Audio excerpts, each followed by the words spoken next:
Bonjour, je suis Nina Baronina.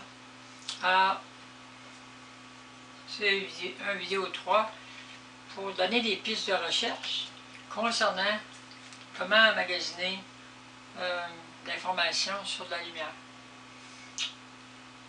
Vous savez que anciennement, sur les bandes magnétiques, il y avait des têtes par des champs magnétiques polarisaient les particules sur un ruban magnétique. Dans les écrans anciens cathodiques, par de l'information, par un système de codage, on arrivait à bombarder un écran, produire de l'information sur un écran, pour que la personne lise. C'est toujours le même principe, on envoie d'informations par de la lumière. Comment? Donc, à partir de ça, c'est d'être capable de bombarder une substance par des photons, c'est-à-dire transférer de l'information sous forme, comme par exemple des lumières concentrées, sous forme de multifaisceaux nano-laser, très petits, puis encore plus petits, qui envoient d'informations, c'est-à-dire par des champs magnétiques, par des champs électriques, envoyer l'information par un bombardement photonique spécifique sur une matière qui est capable de l'absorber puis de retenir l'information. Alors cette matière-là, qui retient l'information, c'est-à-dire un élément que vous avez peut-être sur la Terre, vous pourrez trouver peut-être ailleurs dans l'espace, qui peut retenir l'information lumineuse. Donc à partir, vous pouvez l'avoir sur la Terre ou le créer en laboratoire, dans vos recherches. Donc en absorbant ces particules-là, qui vont venir comme s'accumuler dans la matière sous forme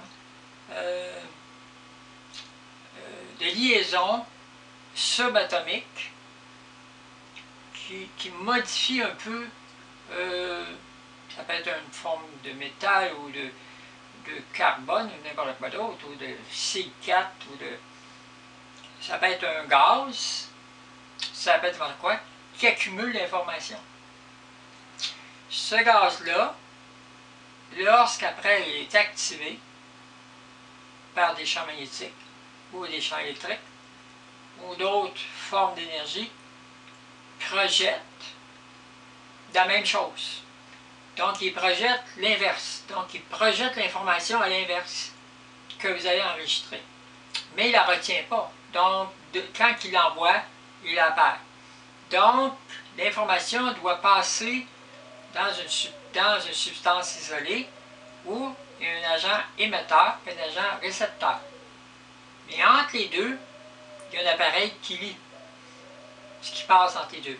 Donc l'information ne se passe pas. Elle passe d'un émetteur à un récepteur. Mais avant, il faut l'envoyer dans l'agent qui le mémorise, qui va être l'émetteur, qui après va l'envoyer dans le récepteur, et après, un retour, l'émetteur devient le récepteur devient l'émetteur. Donc une inversion, donc l'information ne se perd jamais. Donc elle reste à l'intérieur d'un système fermé. Puis on peut l'accumuler parce que si on va dans l'immensement petit, on peut accumuler beaucoup d'informations en un peu d'espace. Donc dans l'intelligence artificielle, ça peut réduire puis dans les téléphones, dans les ordinateurs, puis après ça, à partir de ça, on peut s'en servir dans les systèmes, dans les universités, dans les collèges. Comment? C'est que on peut envoyer cette énergie-là d'information qui est captée, on peut l'envoyer sous forme de pulsations qui, selon des recherches, pourraient être captées par l'œil humain. Puis selon les pulsations et les champs magnétiques envoyés ou des ondes, que vous connaissez déjà, alpha, bêta, theta, les principes, mais il y en a d'autres, dans certaines régions du cerveau, par une espèce de casque, puis en regardant ça, l'information se stocke, se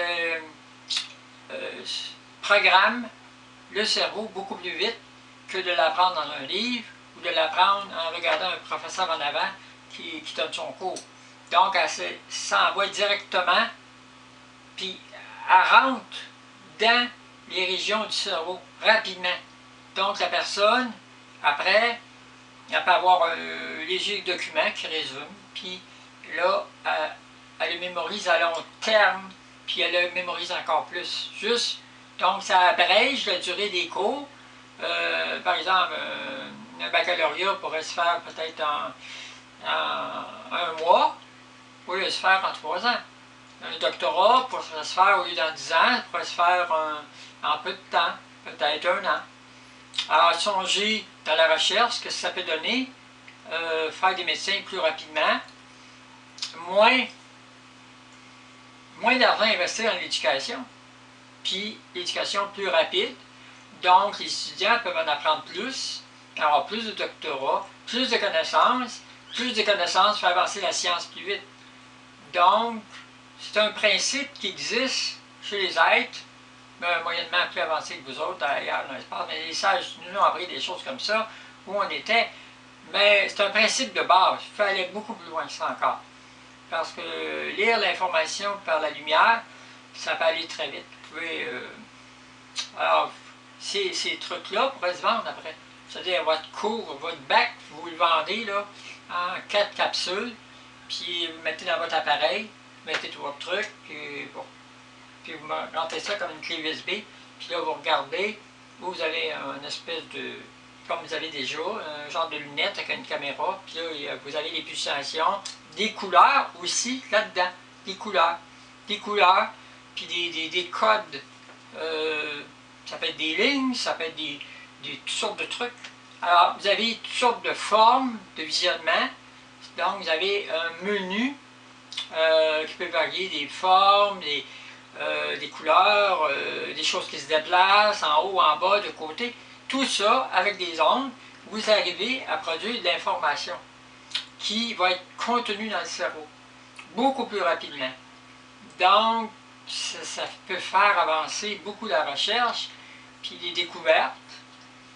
Puis c'est pas quelque chose qui peut être dangereux parce que ça ne rentre pas nécessairement directement par des électrodes dans le cerveau, c'est par l'extérieur.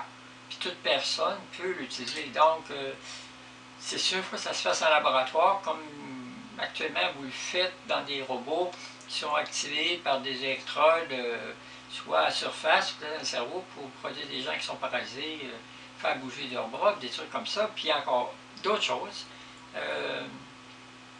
Alors, ces choses-là, c'est des choses qui s'en viennent, c'est-à-dire éduquées par la lumière, beaucoup plus rapidement que par des livres, par des ordinateurs.